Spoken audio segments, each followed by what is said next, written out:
ہم نے یہاں پر لکھا باب البیتی، باب البیتی، پہلے ہم اعراب لگا دیتے ہیں.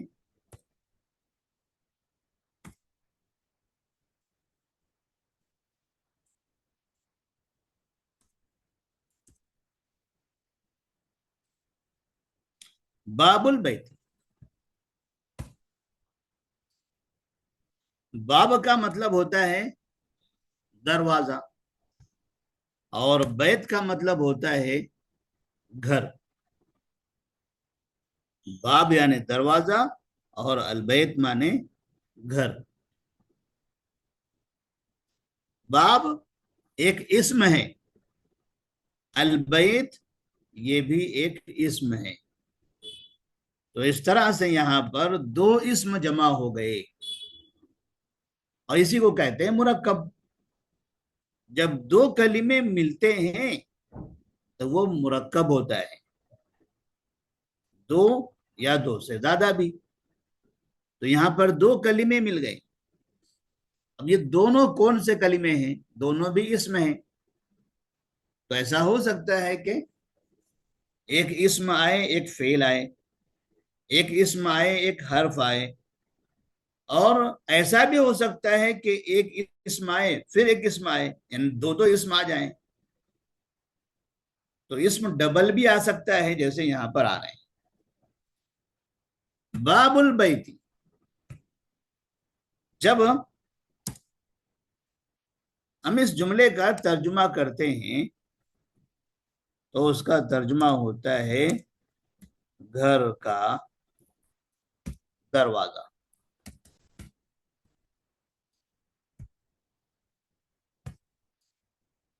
گھر کا دروازہ، باب البیتی، گھر کا دروازہ. اس میں دو کلمے ہیں، ایک ہے باب اور دوسرا ہے البیت. باب البیتی، یہاں آپ دیکھ رہے ہیں جب نام ہے ہمارا جملے کا، اس میں بھی دو چیزیں ہیں، ایک ہے مضاف اور دوسرا ہے مضاف الیہ. اب آپ کلر سے پہچان سکتے ہیں کہ کون مضاف ہے اور کون مضاف الیہ. ہم نے یہاں پر مضاف کو لال رنگ دیا، اس کا مطلب یہ ہے کہ باب یہاں مضاف ہے، اور یہ مضاف الیہ مطلب یہ کہ البیتی یہ مضاف الیہ ہے. مطلب کیا ہو رہا ہے؟ باب البیتی، گھر کا دروازہ. اس جملے کی جو ترکیب آپ دیکھیں گے، پہلے والے کلمے پر شروع میں الف لام نہیں ہے اور آخر میں تنوین بھی نہیں ہے. شروع میں الف لام نہیں ہے اور آخر میں تنوین نہیں ہے. عموماً جو اسم ہوتے ہیں ان کے شروع میں الف لام آتا ہے، اور اگر الف لام نہ آئے تو آخر میں تنوین آتا ہے. یہاں شروع میں الف لام بھی نہیں اور آخر میں تنوین بھی نہیں. اس کا مطلب یہ ہوا کہ جو مضاف ہوتا ہے، مضاف پر الف لام اور تنوین نہیں آتے. یہ ہم نے قاعدہ لکھ دیا، مضاف پر الف لام اور تنوین نہیں آتے ہیں.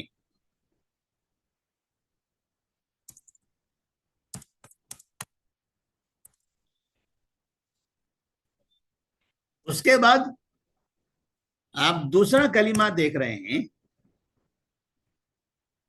البیتی. شروع میں الف لام ہے اور آخر میں کسرہ ہے، البیتی. آخری حرف پر کسرہ آیا ہوا ہے تو ہمارے پاس جو مضاف الیہ ہوتا ہے مضاف الیہ پر مضاف الیہ ہمیشہ مجرور ہوتا ہے مضاف الیہ ہمیشہ مجرور ہوتا ہے اس پر الف لام اور تنوین آ سکتی ہے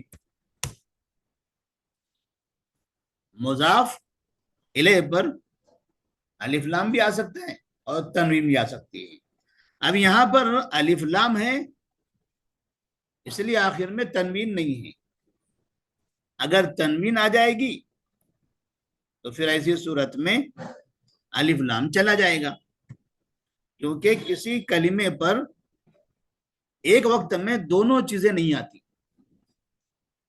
الف لام اور تنوین دونوں ایک ساتھ نہیں آتے یا تو شروع میں الف لام ہوگا تو آخر سے تنوین ہٹانا پڑے گا اور اگر تنوین نہیں ہٹائیں گے تو شروع سے الف لام ہٹا دینا پڑے گا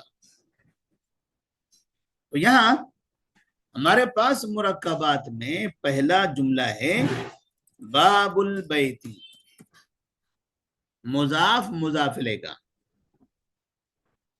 اور اس کا ترجمہ کیسے ہو رہا ہے باب البیتی اردو ترجمہ آپ دیکھ رہے ہیں گھر کا دروازہ اردو میں ہم نے گھر کا ترجمہ پہلے کیا دروازے کا ترجمہ بعد میں کیا جبکہ عربی میں دروازہ پہلے ہے گھر بعد میں ہے تو اس کو ہم کہتے ہیں اس کا ترجمہ الٹا کیا جاتا ہے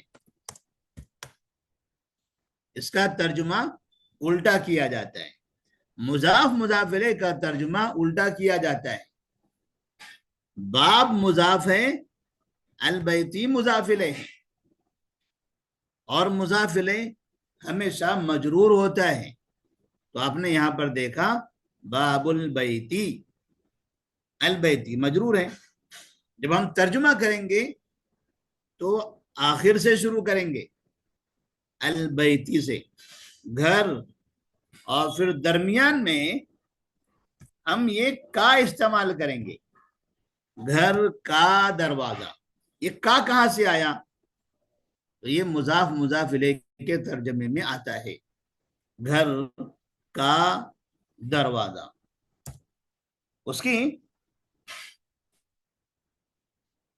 اور مزید مثالیں اگر دیکھنا ہو تو جیسے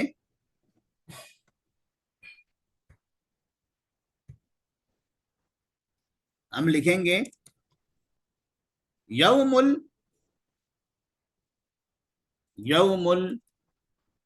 العیدی یوم العیدی ترجمہ الٹا کرنا ہے عید کا دن یوم العیدی عید کا دن اسی طرح سے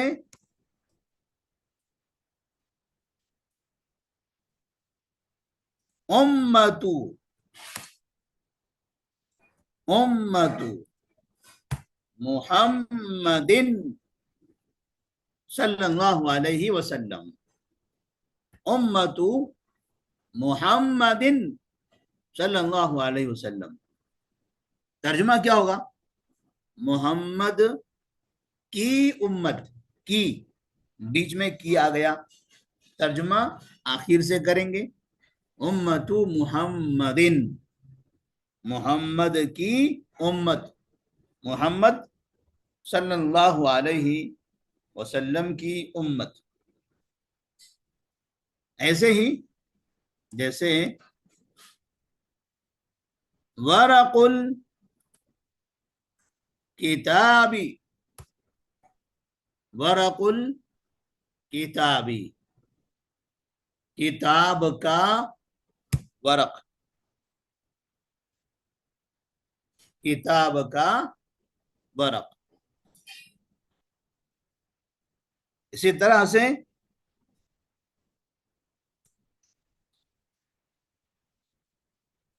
نافذۃ المدرستی، نافذۃ المدرستی. نافذہ مانے ہوتا ہے کھڑکی، المدرسہ مانے مدرسہ. نافذۃ المدرستی، مدرسے کی کھڑکی، مدرسے کی کھڑکی. تو آپ نے یہاں پر دیکھا جو مضاف الیہ ہیں اور مضاف الیہ مجرور ہیں. ورق الکتابی، یہ مضاف الیہ مجرور. امت محمد، یہ مضاف الیہ مجرور. یوم العید، یہ مضاف الیہ مجرور. تو آپ کو یہ قاعدہ یاد رکھنا ہے کہ مضاف الیہ ہمیشہ مجرور ہوتا ہے، مضاف الیہ ہمیشہ مجرور ہوتا ہے، اور اس پر الف لام اور تنوین آ سکتی ہے. جیسے یہاں پر اس مضاف الیہ پر الف لام آیا اور یہ مضاف الیہ پر تنوین آیا، تو تنوین بھی آ سکتا ہے اور الف لام بھی، تنوین بھی آ سکتی ہے اور الف لام بھی، لیکن دونوں ایک ساتھ نہیں آئیں گے، یا تو الف لام یا تو تنوین. ترجمہ کیسے ہوگا؟ الٹا ترجمہ ہم نے یہاں پر لکھا ہے، اس کا ترجمہ الٹا کیا جاتا ہے. اور درمیان میں کا کی کے کا معنی آتا ہے، کا کی کے. جیسے نافذۃ المدرستی، مدرسے کی کھڑکی. ورق الکتابی، کتاب کا ورق. یوم العید، عید کا دن. امت محمد، محمد کی امت.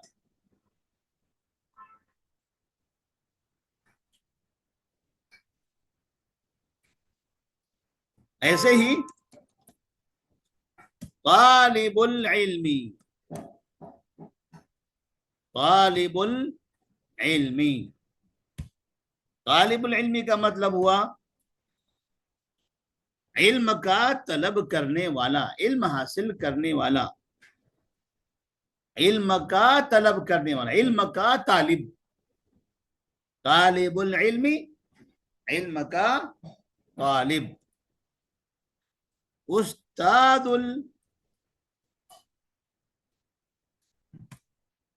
الجامعاتی،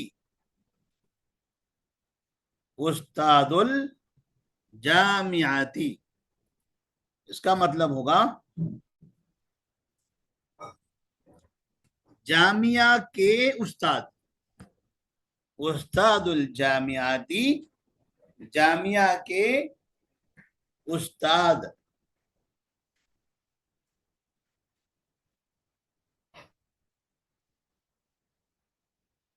اسی طرح جیسے ورق الشجرتی، ورق الشجرتی. ورق مانے پتا ہے، یہاں ورق ہم نے پیج کے معنی میں لیا اور یہاں پر ورق پتے کے معنی میں. تو اس طرح سے ورق الشجرتی، درخت کا پتا.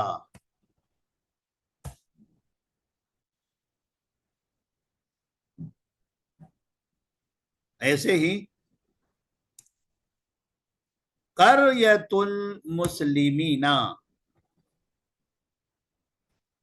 قریۃ المسلمین. تو یہاں مطلب ہو رہا ہے